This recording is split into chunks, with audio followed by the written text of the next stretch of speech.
నమస్తే. హైదరాబాద్ మహానగరంలో నయా ట్రెండ్ నడుస్తుంది. కోలివింగ్ పేరుతో అనేకమైనటువంటి హాస్టల్స్ పుట్టగొడుగులా పుట్టుకొస్తున్నాయి. హైటెక్ సిటీ, మాదాపూర్, గచ్చిబౌలి లాంటి ప్రాంతాల్లో ఈ కోలివింగ్ హాస్టల్స్ అనేటివి రోజు రోజుకు పెరిగిపోతూ ఉన్నాయి. ఈ కోలివింగ్ హాస్టల్స్లో ఇటు అబ్బాయిలు అటు అమ్మాయిలు ఇద్దరు కూడా కలిసి ఉండేటట్టుగా మరి సకల సవలతులు ఈ హాస్టల్స్ కల్పిస్తున్నాయి. దీంతో సాంప్రదాయాలు కావచ్చు, సంస్కృతి అంతా కూడా మరి ఖరాబ్ అయిపోతుందంటూ మాజీ ఎంపీ, కాంగ్రెస్ పార్టీ సీనియర్ నాయకులు హనుమంతరావు దీని మీద పెద్ద ఎత్తున ఉద్యమానికే దారితీస్తున్నటువంటి పరిస్థితి మనకు కనిపిస్తుంది. సో గతంలో కూడా తొలి వెలుగు అనేక మార్లు ఈ కోలివింగ్ హాస్టల్స్ మీద అనేక కథనాలు ప్రచురం చేసింది. అయినప్పటికీ ఈ కోలివింగ్ హాస్టల్స్ కథ మాత్రం ఎక్కడ ఇక చివరి దశకు రానటువంటి పరిస్థితి, రోజు రోజుకు పెరుగుతున్నాయి తప్ప తగ్గట్లేదు. సో మాట్లాడే ప్రయత్నం చేద్దాం. రీసెంట్గా మాజీ ఎంపీ హనుమంతరావు సైతం ఈ కోలివింగ్ హాస్టల్స్ మీద ఆయన వాయిస్ని వినిపించినటువంటి పరిస్థితి చేశారు.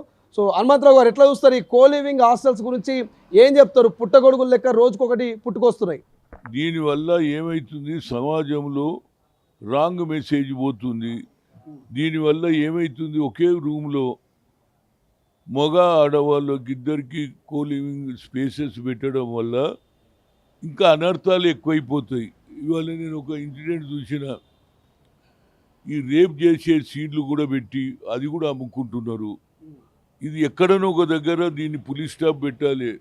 ముఖ్యంగా సైబర్ క్రైమ్ వాళ్ళు దీని మీద ఇది సీరియస్గా తీసుకొని, అక్కడ మా మంత్రి అయినటువంటి శ్రీధర్ బాబు గారికి కూడా నేను పర్సనల్ చెప్పి ఆయనకు లెటర్ కూడా రాస్తున్నా.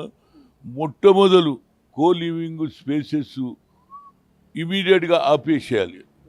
మనం గవర్నమెంట్ ఏం చేస్తుంది, ladies hostel separate, gents hostel separate పెడుతుంది.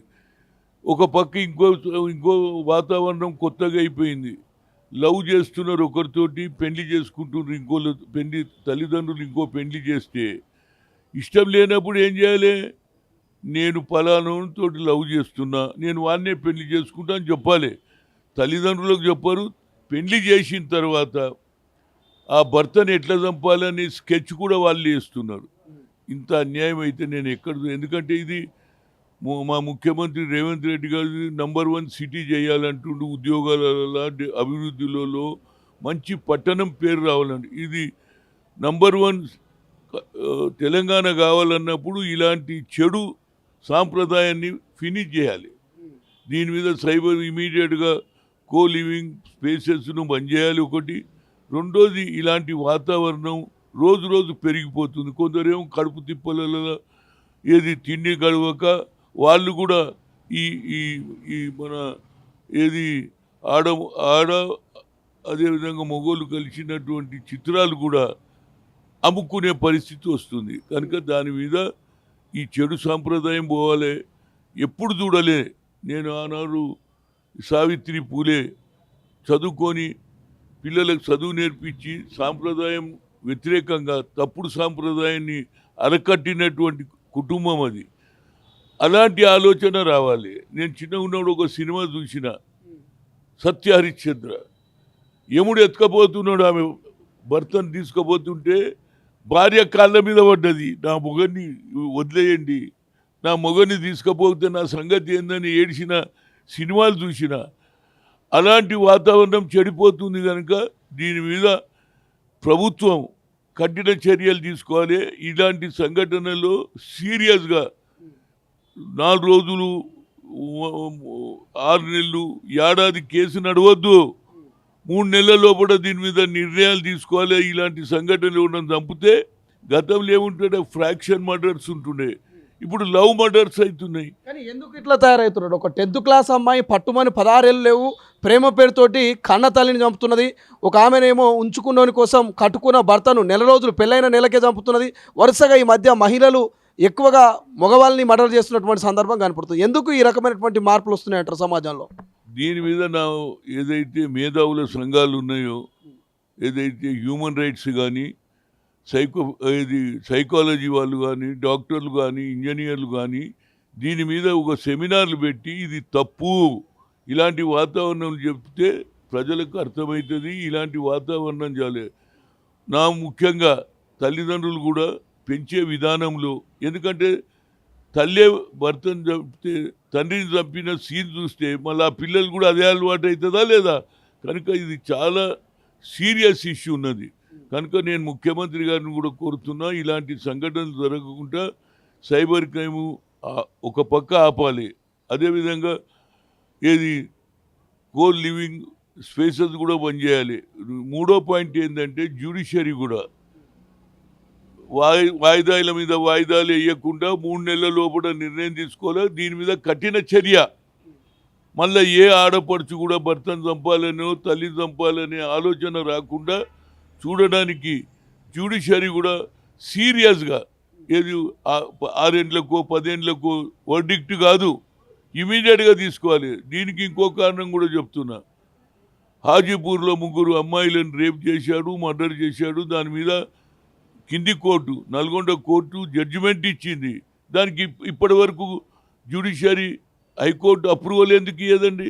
ఇలాంటి సంఘటనలు సీరియస్గా ఏది అఫెన్స్ ప్రకారంగా జడ్జిమెంట్ కూడా సీరియస్ జడ్జిమెంట్. నువ్వు తప్పు చేసినావు కాబట్టి నీకు ఊరియో లేకుంటే సీరియస్గా అందరికీ అర్థమయ్యేటట్టు ప్రజలకు ఎక్స్పోజ్ చేస్తే ఈ వాతావరణం తగ్గుతుంది అనేది నా ఉద్దేశం.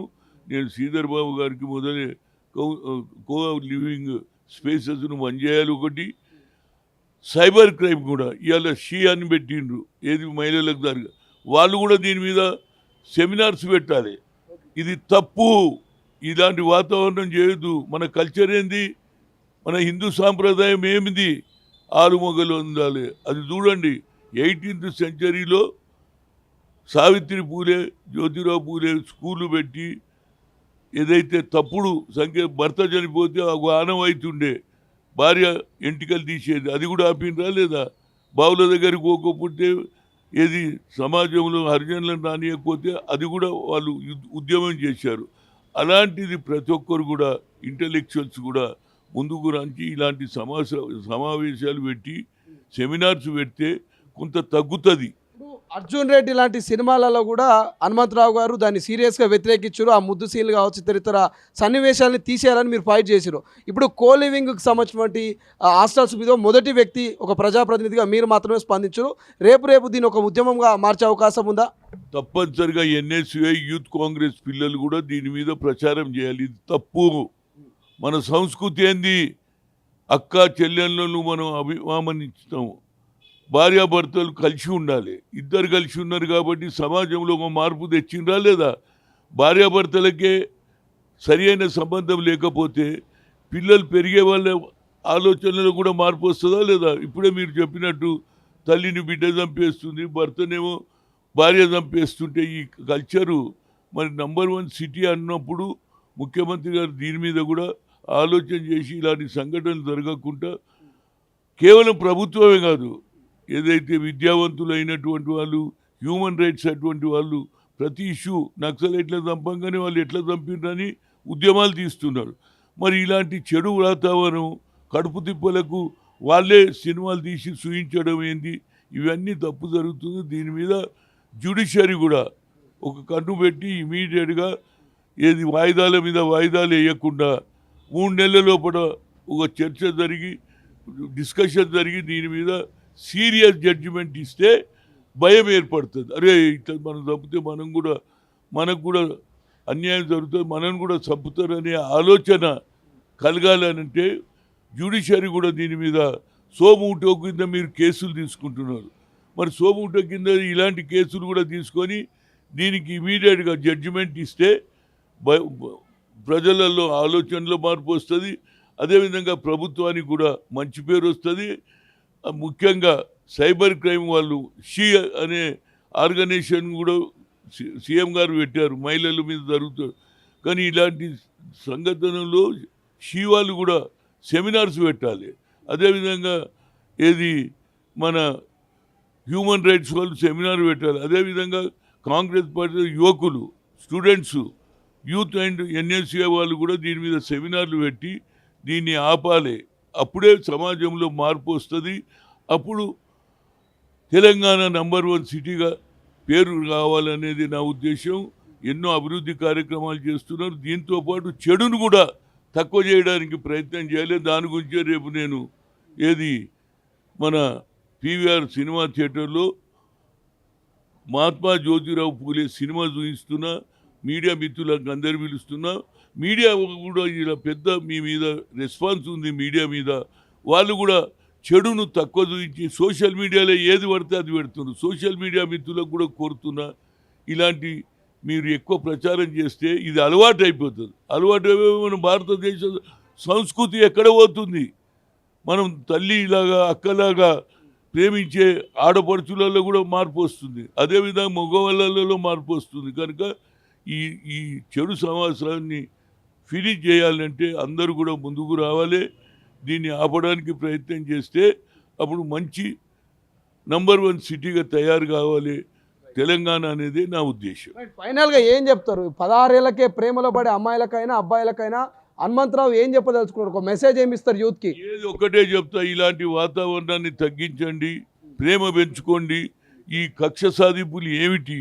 మీకు నిజంగానే ఎవరితో లవ్ చేస్తే చెప్పండి, అమ్మ మేము ఓటు మీకు రైట్ ఉన్నది. పోయి పోలీస్ స్టేషన్ నేను ఫలానా ఆయనతోటి నేను పెళ్లి చేసుకుంటున్నా, మా అమ్మ వద్దంటుంటే చేపిస్తారు. ఎందుకంటే చేయకపోతే ఏమైతుంది? తల్లిదండ్రులు మొండిగా పనిచేసి లక్షల రూపాయలు ఖర్చు పెట్టి పెళ్లి చేస్తే, పెళ్లి చేసినాక 15-20 రోజులకే భర్తను చంపేస్తే తల్లిదండ్రులకు కూడా మార్పు రావాలి. అమ్మాయి పెళ్లి చేస్తే చేసుకోమను, అంతేగాని వాళ్ళు ఆపడం, తల్లి ఆపిందని పెళ్లి చేసుకోవడం, ఆ తర్వాత భర్తను నీ బిడ్డ చంపేయడం అనేది ఈ ఆలోచన కూడా బాగుండదు అనేది నా ఉద్దేశం.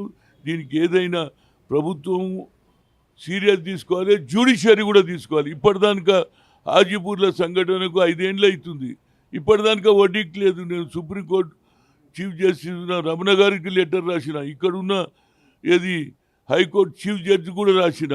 ఎందుకు ఇయ్యారు? ఇప్పుడే కానీ భయభ్రాంతం. ఇతర దేశాలలో తప్పు జరగంగానే సీరియస్గా, ఇప్పుడు దుబాయ్ ఉన్నది, ఏడేసిన వస్తువు అన్నే ఉంటుంది. ఇలాంటి సంఘటనలు ఎందుకు జరుగుతలేదంటే లా ఈజ్ వెరీ స్ట్రిక్ట్. అలాంటి లా రావాలనేదే నా ఉద్దేశం. ఫైనల్గా ఒక మాట, ఈ పొలిటికల్ గురించి ఏమైనా మాట్లాడతారా? ఫోన్ ట్యాపింగ్ అంశం మళ్ళీ తెర మీదకి వస్తూ ఉంది. 4200 మందికి పైగా ఫోన్లు ట్యాప్ అయినాయి. జర్నలిస్టులు అయ్యి, జడ్జిలు అయ్యి, మీలాంటి పొలిటీషియన్లు అయ్యి, మీ డ్రైవర్లు అయ్యి, పిఏల ఫోన్ కూడా ట్యాప్ చేసినట్టు, మాలాంటి జర్నలిస్టుల ఫోన్ కూడా ట్యాప్ చేస్తున్నాడు. ఏం చెప్తారు దీని గురించి? రోజు నడుస్తూనే ఉన్నది, అందరికీ తెలుసు ఫోన్ ట్యాపింగ్ అయిందని. ఇంకా మార్కి పిలిచి రోజు పెట్టే బదులు ఇమీడియట్గా ఎవడెవరైతే చేసిండో వాళ్ళ మీద యాక్షన్ తీసుకోవాలి. ఎన్ని రోజులు జరుగుతుంది అది? ఫోన్ మీ ఫోన్ ఏమైనా ట్యాప్ అయిందా? మీకు ఏమైనా సిట్ నుంచి ఏమైనా నోటీసులు వచ్చినాయా? నాకైతే రాలేదు ఇలాంటి కేసులు. వచ్చిన వాళ్ళకి వచ్చినాయి, వాళ్ళు వచ్చి కూడా చెప్తున్నారు. అంతేందుకు రాధాకృష్ణ గారు ఏది మన ఆంధ్రజ్యోతి ఎడిటర్ గారికి కూడా వచ్చిందని ఆయన కూడా వాంగ్మూలాలు ఇస్తున్నాడు. ఇవన్నీ తెలిసినాక ఎంతమందితో మీరు ఎంక్వైరీ చేస్తారా బాబు? చేసేయండి. ఎవడెవడైతే ఉన్నాడో వాళ్ళందరినీ లోపల వేసేస్తే ఫర్దర్గా ఏ ప్రభుత్వం కూడా ఇలాంటి ఫోన్ ట్యాపింగ్ జరగదనేది నా ఉద్దేశం. ఇది ఎవరిదే కానీ పర్సనల్ అఫేర్ ఉంటుంది. ఏది లావాదేవీలు కానీ, ఉద్యోగంలో కానీ, ఇంటి సమస్య కానీ మాట్లాడుకుంటారు. అవి కూడా మీరు టైప్ చేస్తే ఇక ఇండివిజువాలిటీ, సీక్రెసీ ఏముంటుంది? ఇలాంటిది సీరియస్ సబ్జెక్ట్ కాబట్టి ఫోన్ ట్యాపింగ్ వాళ్ళ మీద ఇమీడియట్గా కఠిన శిక్ష, సస్పెండ్ చేస్తారా, యాక్షన్ తీసుకుంటారా, ఏదైనా చేసేది. ఇంకెన్ని రోజులు? ప్రభాకర్ రావు పెద్ద బాస్ ఆదేశాల మేరకే చేసినామంటున్నాడు, కానీ పెద్ద బాస్ పేరు చెప్తున్నాడు. మీరేమనుకుంటారు? పెద్ద బాస్ ఎవరు అనుకుంటున్నారు? పెద్ద బాస్ అని ఆయన ఎవరైతే పెద్ద బాస్ అంటే ఆఫీసులో ఎవరైతే ఆయన మీద సుపీరియర్ ఆఫీసర్ ఎవరు చెప్పిండ్రో అని చెప్పాలి. ఆయన కూడా ఇంకెన్ని రోజులు దాస్తావురా బాబు? దాయడం వల్ల ఇంకెంతమంది తోటి తీసుకోవాలి? అది ప్రూఫ్ అయిపోయింది. 10 మంది చెప్పిర్రు, 20 మంది already చెప్పేసిర్రు.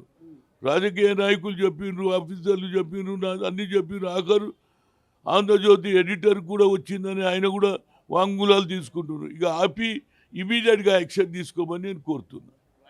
Thank you so much. ఇది ఈ మధ్య కాలంలో జరుగుతున్నటువంటి ఏవైతే సంఘటనలు ఉన్నాయో, ఈ కో లివింగ్ హాస్టల్స్ని తక్షణమే మూసేయాలి, ఈ కల్చర్ని ఇది నాశనం చేస్తుంది భారతీయ సాంప్రదాయ సంస్కృతిని అని చెప్పేసి హనుమంతరావు సీరియస్ అవుతున్నాడు. రేపు దీని మీద ఇక శ్రీధర్బాబు ఫిర్యాదు ఇస్తూనే ఇక ఎన్ఎస్యుఐ స్టూడెంట్ లీడర్లంతా కూడా దీన్ని ఖచ్చితంగా వ్యతిరేకించాలి. దీని మీద పెద్ద ఉద్యమానికి ప్రజా సంఘాలు ఖచ్చితంగా దీని మీద ఒక యాక్షన్ తీసుకునే విధంగా ప్రజా సంఘాలు కూడా రియాక్ట్ కావాలని చెప్తున్నటువంటి పరిస్థితి. మరోవైపు ఫోన్ ట్యాపింగ్ కూడా ఇమీడియట్లీ యాక్షన్ తీసుకోవాలి, ఇంకెన్ని రోజులు ఈ విచారణ జరిపిస్తారంటూ హనుమంతరావు చెప్తున్నటువంటి పరిస్థితి. చూద్దాం ఏం జరుగుతుంది కో లివింగ్ హాస్టల్స్ నిజంగా క్లోజ్ కాబోతున్నాయా? ఫోన్ ట్యాపింగ్లో మరి నిజంగా ప్రధానంగా ఎవరు ఈ ఫోన్ ట్యాపింగ్ చేయించారు అనేది మరి ఏమైనా సిట్టు ముందు మరి ప్రభాకర్ రావు నోరు విప్పబోతుందా? ఏం జరగబోతుంది అనేది భవిష్యత్తులో చూడాల్సిన అవసరం ఉంది. కెమెరా పర్సన్ అజయ్తో శ్రీశైలం, తొలి వెలుగు, హైదరాబాద్. అసలైన తొలి వెలుగు. ఫాలో వాట్సాప్ @తొలి వెలుగు official.